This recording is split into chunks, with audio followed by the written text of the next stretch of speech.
Kasako Media, tunaangazia maisha, tunaandika kesho.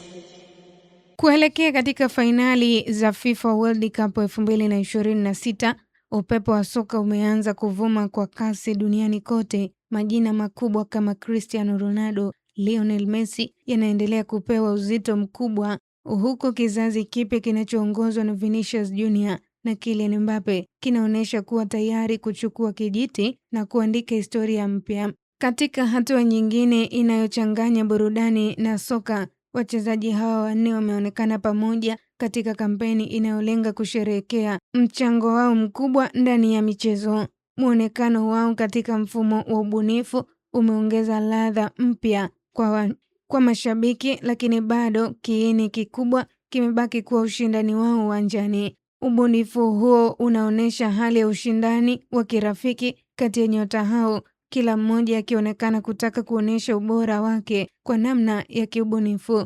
Ni taswira inayofanana na mapambano yao halisi uwanjani, ambapo kila mmoja anapigania kuwa bora zaidi na kufikisha timu yake kileleni. Kwa muda mrefu, Cristiano Ronaldo na Lionel Messi wamekuwa alama ya ubora na ushindani mkali katika soka la dunia.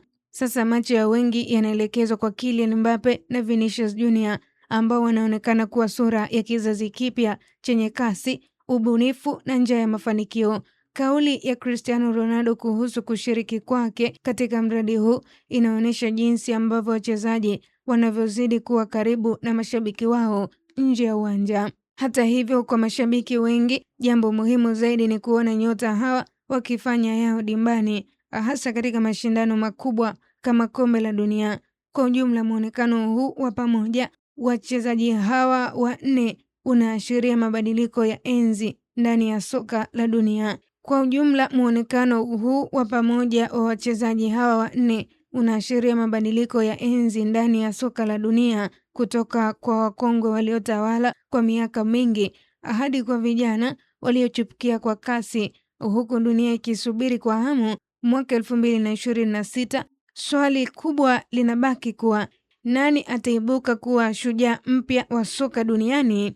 Ni kusi mtazamaji wa Kasako Media, kwa update zaidi za kimichezo na burudani, endelea kutufuatilia kwenye mitandao yetu ya kijamii, Instagram, Facebook na Twitter. Tufollow kama Kasako Media. Kasako Media, tunaangazia maisha, tunaandika kesho.